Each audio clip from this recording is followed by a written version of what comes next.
Ku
kita mau menyanyikan satu pujian untuk Tuhan dengan judul Laskar Kristus. Saya bukan pasukan berjalan, pasukan berkuda, pasukan menembak. Saya tidak menembaki musuh, tapi saya Laskar Kristus. Saya Laskar Kristus, hormat Datuk. Saya Laskar Kristus, hormat Datuk. Saya bukan pasukan berjalan, pasukan berkuda, pasukan menembak. Saya tidak menembaki musuh, tapi saya Laskar Kristus.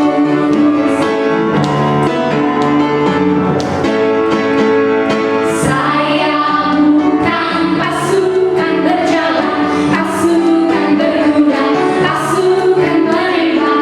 Saya tidak menembaki musuh, tapi saya Laskar Kristus. Saya Laskar Kristus, hormat Datuk. Saya Laskar Kristus, hormat Datuk. Saya bukan pasukan berjalan, pasukan berkuda, pasukan menembak. Saya tidak menembaki musuh, tapi saya Laskar Kristus. Oke adik-adik semuanya, kita mau berdiri lagi, kita mau memuji Tuhan, menyanyikan lagu Jesus Loves Me.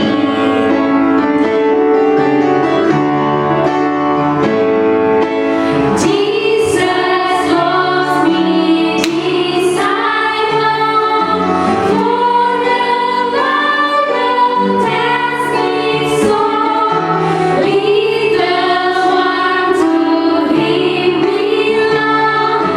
They are weak, but He is strong.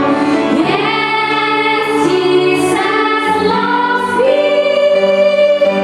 Yes, Jesus loves me. Yes, Jesus loves me. The Bible tells me so. Jesus loves me, this I know, for the Bible tells me so. Little one to Him belong. They are weak, but He is strong. Yes, Jesus loves me. Yes, Jesus loves me. Yes, Jesus loves me. The Bible tells me so. The Bible tells me so. Mari anak-anakku, sebelum kita mendengarkan firman Tuhan yang akan disampaikan oleh Lause Rika, kita mau menaikkan satu pujian untuk Tuhan. Firman-Mu pelita bagi kakiku.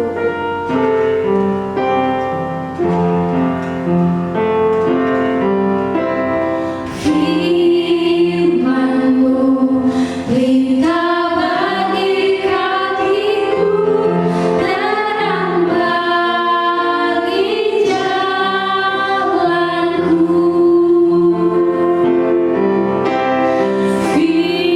Firman-Mu pelita bagi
pagi.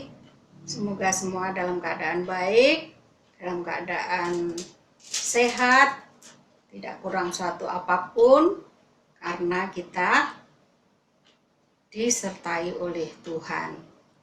Tapi walaupun kita dalam banyak kesulitan, kiranya Tuhan juga tetap memberikan pertolongannya. Jadi sebelum kita lanjutkan di dalam ibadah kita, untuk masuk dalam firman Tuhan, kita berdoa dulu ya. Mari kita semua berdoa.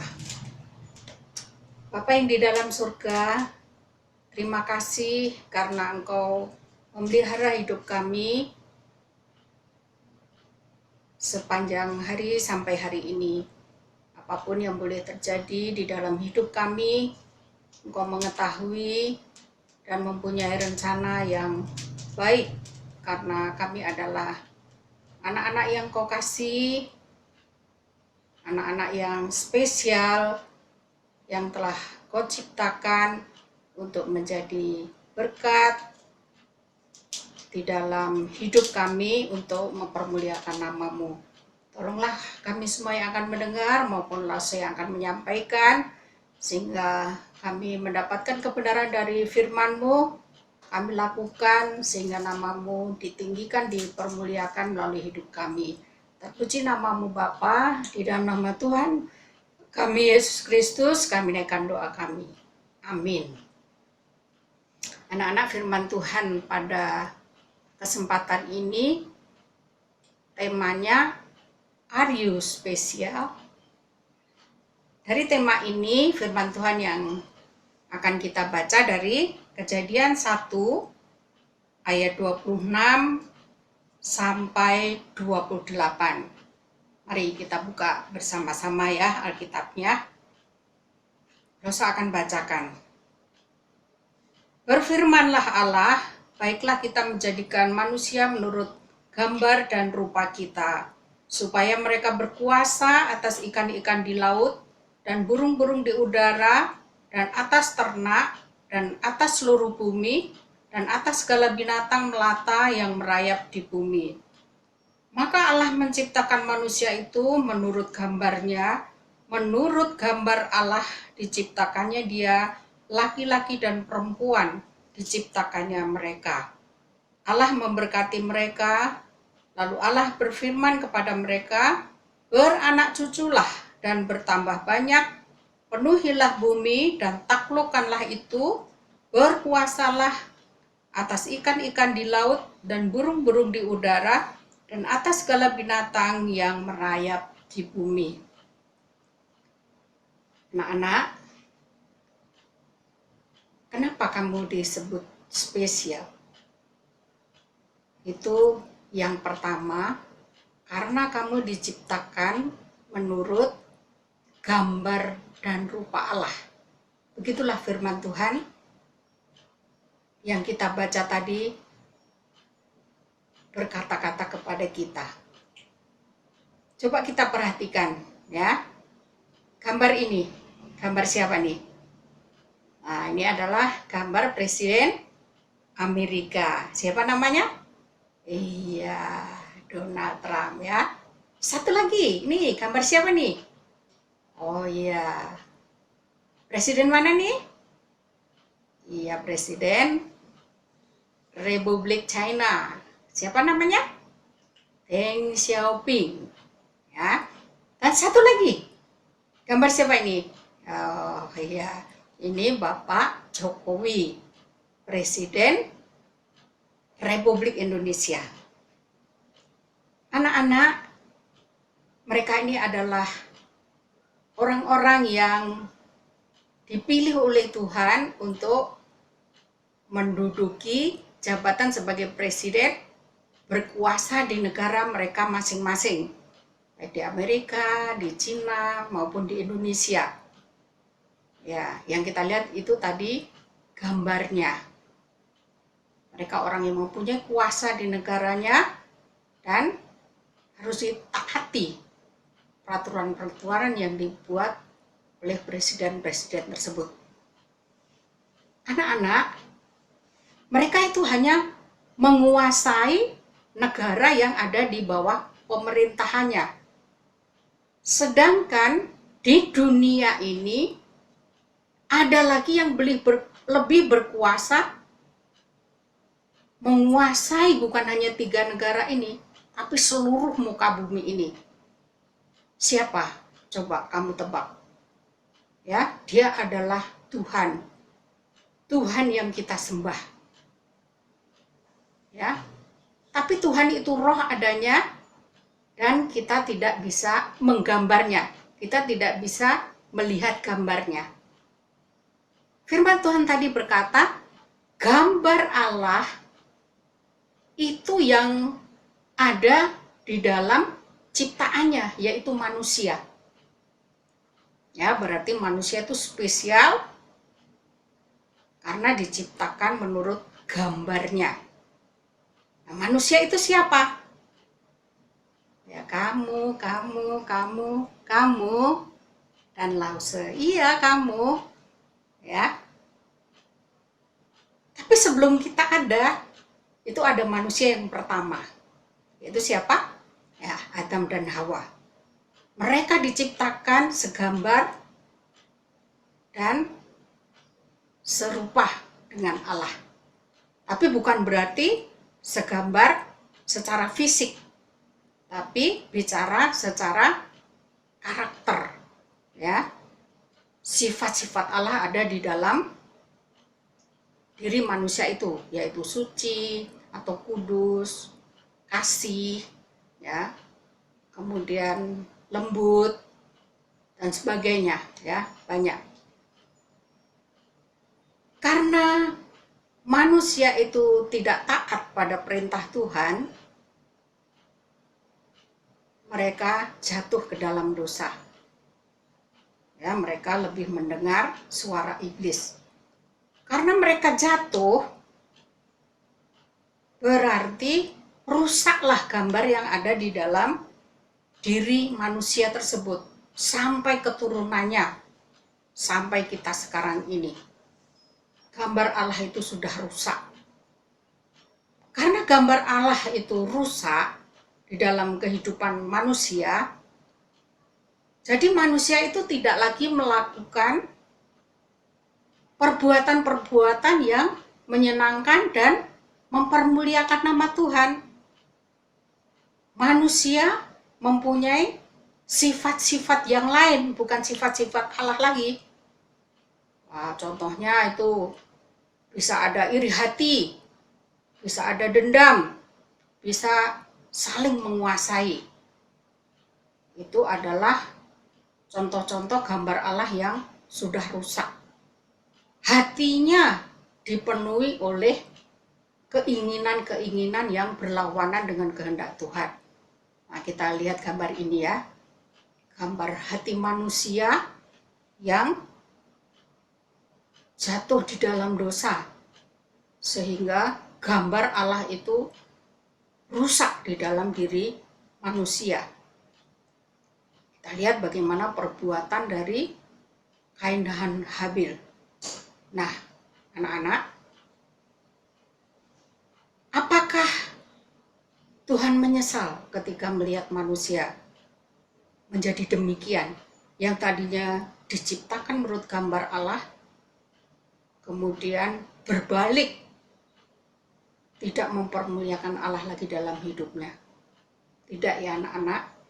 Walaupun Allah melihat sedih dengan keadaan manusia, tapi dia tetap mengasihi. Karena manusia itu diciptakan secara spesial. Allah menciptakan semuanya dalam keadaan baik. Kalau kita baca firman Tuhan selanjutnya, setelah manusia diciptakan, Allah melihatnya amat baik. Ya, bukan hanya baik, tapi amat baik. Kalau kamu lagi jalan-jalan melihat gunung, melihat pantai atau pemandangan sungguh luar biasa baik, kamu itu lebih baik karena kamu itu ciptaan manusia yang amat baik, ciptaan Allah yang amat mulia. Nah, ketika Allah melihat kehidupan manusia yang gambarnya sudah rusak, Allah mempunyai satu rencana yaitu mengembalikan gambar Allah yang sudah rusak tadi. Melalui siapa? Melalui kedatangan Tuhan Yesus Kristus ke dalam dunia ini. Nah, disitulah Allah datang dengan wujud manusia di dalam diri Tuhan Yesus. Mereka lahir sebagai manusia, jadi bayi, kemudian sampai menjadi orang dewasa, memberikan contoh bagaimana hidup mempermuliakan Allah di dalam hidupnya. Karena di dalam dunia ini tidak ada satupun manusia yang layak untuk menjadi penebus dosa. Hanya Allah yang turun menjadi manusia itulah yang berkenan di hadapan Allah. Manusia yang kudus dan sempurna. Tuhan Yesus bukan hanya hidup memberikan contoh bagaimana hidup mempermuliakan Tuhan, tetapi dia sampai mengorbankan dirinya, mati di atas kayu salib, menumpahkan darahnya untuk menebus manusia yang berdosa tadi. Nah, melalui pengorbanan Tuhan Yesus itulah gambar Allah itu dikembalikan, ya. Hubungan antara manusia dengan Allah diperbaharui. Jadi hal spesial yang ada di dalam kehidupanmu, satu, kamu itu diciptakan menurut gambar dan rupa Allah, menurut gambar Allah. Yang kedua, walaupun gambar itu sudah rusak, dikembalikan di dalam kasih Tuhan Yesus Kristus, yaitu kamu adalah anak-anak yang dikasihi Tuhan. Nah, anak-anak pernah bangsa Israel itu menjadi budak di Mesir. Budak itu tidak mempunyai hak, ya. Kalau tuannya itu tidak suka, tuannya bebas berbuat segala sesuatu terhadap budak itu. Apakah dia mau dipukul, apakah dia mau dipotong tangannya, apakah dia mau dimasukkan ke dalam penjara, nggak ada yang menuntut, nggak ada yang membela, ya. Jadi tidak ada harganya, disepelekan, dipandang rendah. Mungkin di antara kita ada yang menjadi korban juga, ada orang-orang tua yang tidak terpuji, ya, dia melakukan satu kesalahan. Mungkin dari dalam kandungan ada yang berkata, sebenarnya aku tidak menghendaki anak ini lahir, ya, kamu memang anak yang bodoh, anak yang tolol, anak yang tidak berguna. Dari lahir sudah dikatakan demikian, mungkin karena kekurangan yang dimiliki. Tapi ingatlah, kita ini lahir dan diciptakan itu segambar dengan Allah. Apa yang ada di pandangan manusia tidak sama dengan pandangan Allah. Seperti contohnya Sakius di dalam Alkitab, ya. Dia dilahirkan pendek, ya. Dia tidak lebih tinggi atau sejajar dengan orang-orang lain. Tapi walaupun badannya pendek, rupanya dia pekerja keras, ya, sehingga hidupnya berhasil. Kemudian dia menjadi orang kaya. Kelihatannya orang lain melihat semua yang diinginkan orang lain ada padanya. Tapi ternyata Sakius ini orangnya tidak pede, ya. Yaitu mungkin karena badannya pendek, ya. Dia tidak bisa melihat kelebihan-kelebihan yang lain, cuman melihat kekurangannya aja. Dia juga dijauhi oleh orang-orang yang ada pada masa itu karena pekerjaannya itu memang tukang pajak, ya. Dia suka mengambil dana lebih dari aturan yang ada. Nah, anak-anak, dengan kondisi yang dia hadapi, udah fisiknya nggak menunjang ya, pekerjaannya juga nggak disukai orang. Jadi Sakyus ini merasa minder, ya, kurang pede. Mungkin dia sering sendiri, ya, sepi. Dia melihat kok orang lain pada nggak suka sama dia. Dia ciptakan seperti ini. Ternyata di hadapan Tuhan tidak seperti itu ya anak-anak. Walaupun orang menganggap dia pendek, dia nggak berguna, jijik orang lihatnya, ya. Tapi Tuhan tidak begitu. Di hadapan Tuhan, Sakyus ini adalah ciptaan yang istimewa. Sehingga walaupun dia naik pohon, di atas pohon, ketika Tuhan Yesus lewat, ingin lihat, Tuhan Yesus juga melihat dia. Ya. Mungkin pohonnya kan lebih tinggi dari orang-orang yang berjalan saat itu ya. Tuhan Yesus lihat dia. Bukan hanya melihat kemudian pergi kayak orang-orang lain ya, tapi dia panggil Sakyus. Kemudian Tuhan Yesus mau datang ke rumahnya. Tuhan Yesus mau makan bersama. Kemudian Tuhan Yesus mau bersekutu dan berkata-kata dengan Sakyus sampai membuat Sakyus sadar bahwa Sakyus merasa dia itu ternyata orang yang istimewa di hadapan Tuhan. Ya, sehingga dia mau menyerahkan kepada orang-orang yang dia ambil uangnya itu 4 kali lipat dia kembalikan. Sehingga Sakyus menjadi orang yang bersukacita karena dia menerima Tuhan Yesus sebagai Tuhan dan Juru Selamat di dalam hidupnya. Nah, jadi anak-anak, sesama kita itu bukan orang-orang yang sama, satu suku dengan kita. Misalnya Loso orang Jawa, sesamanya ya orang Jawa. Ada orang Batak, sesamanya ya orang Batak. Atau orang Cina, sesamanya orang Cina. Tidak begitu. Sesama manusia itu adalah siapapun dia. Manusia itu adalah diciptakan menurut gambar Allah, seperti Lose dan kamu dan teman-teman semua. Ya, tidak ada yang lebih tinggi, nggak ada yang lebih terhormat, nggak ada yang lebih rendah. Ya, semua sama di hadapan Allah. Jadi kita dituntut hidup seperti yang ada pada gambar ini, ya, hati yang udah diubahkan, yang bisa mengeluarkan hal-hal yang jahat dari dalam hati kita, yaitu hati yang sudah menerima Tuhan Yesus, mentaati firman-Nya dalam kehidupan sehari-hari, ada kasih Tuhan, dan mohon pimpinan Roh Kudus untuk melakukan firman Tuhan itu di dalam kehidupan kita.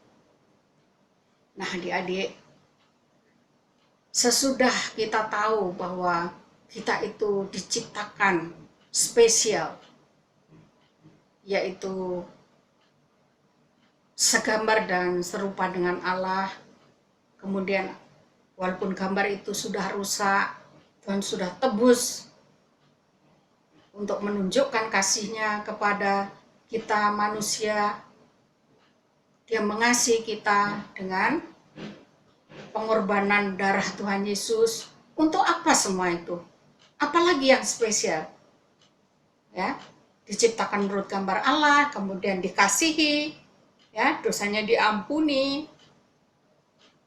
Untuk apa lagi yang spesial? Selanjutnya, kita ini, kata firman Tuhan, adalah ciptaan baru.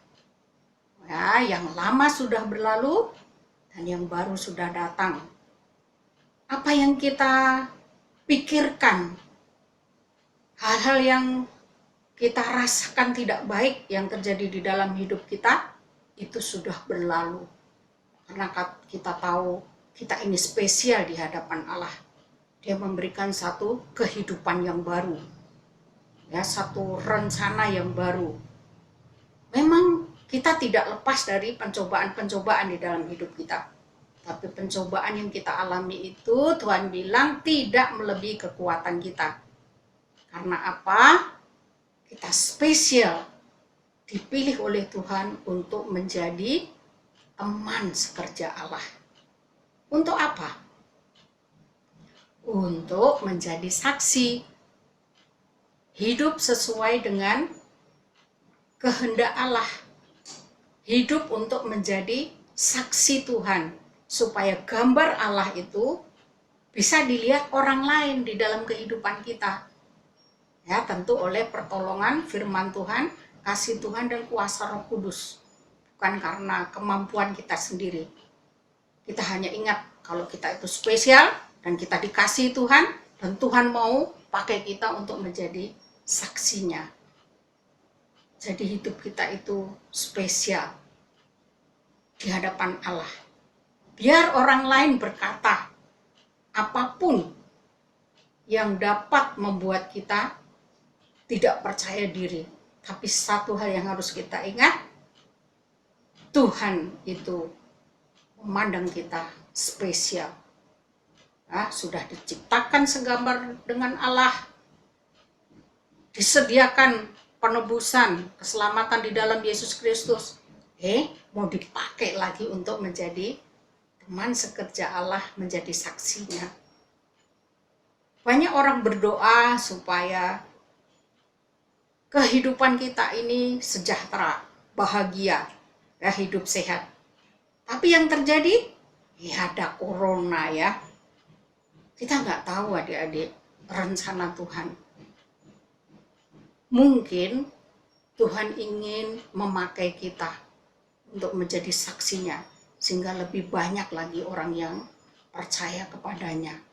Orang-orang boleh dibawa kembali untuk menyembah Tuhan. Karena kita dipanggil itu menjadi saksi, untuk mengasihi dan untuk membangun sesama kita. Bukan saling menghancurkan dan menguasai. Yang harus kita kuasai itu adalah ciptaan-ciptaan yang lain. Karena kita itu diciptakan segambar dengan Allah, bukan berarti sesuai dengan binatang. Ya, mungkin kita serupa dengan gajah, serupa dengan monyet. Ya, tidak. Mereka itu di bawah kita semua. Semua ciptaan yang lain itu kita yang harus menguasai dan memelihara mereka. Tetapi terhadap sesama kita harus mengasihi, membangun mereka untuk hidup mengikut Tuhan, menyembah Tuhan.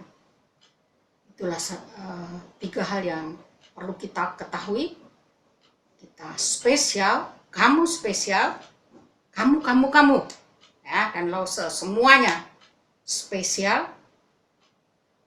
Itu satu, diciptakan menurut gambar Allah.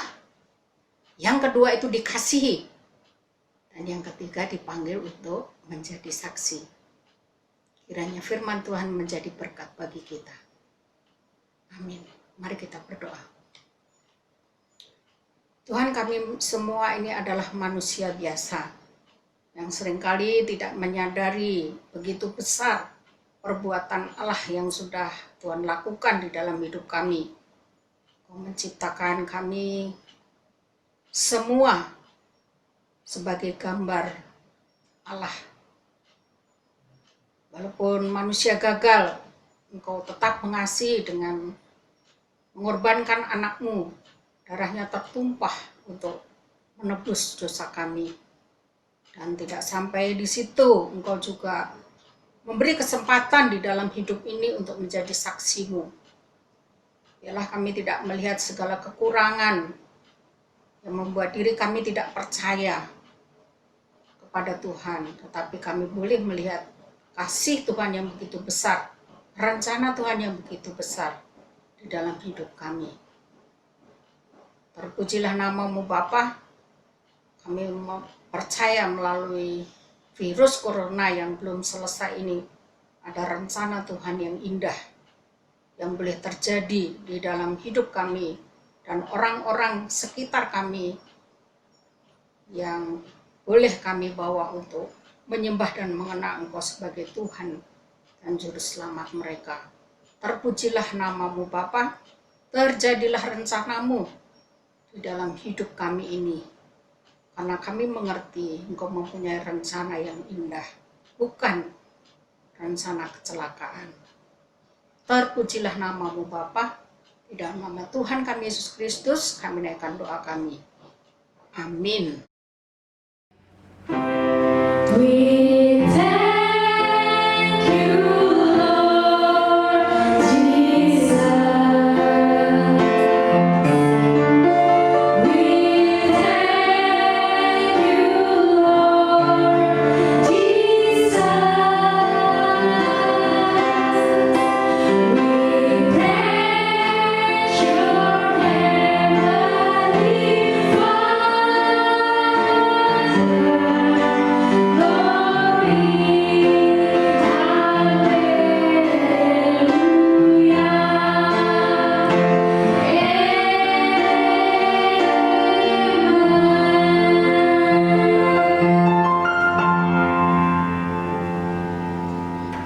Baik anak-anak, ibadah kita pada pagi hari ini sudah selesai. Kita lanjutkan pelajaran hari ini dengan kalian bergabung bersama wali kelas masing-masing.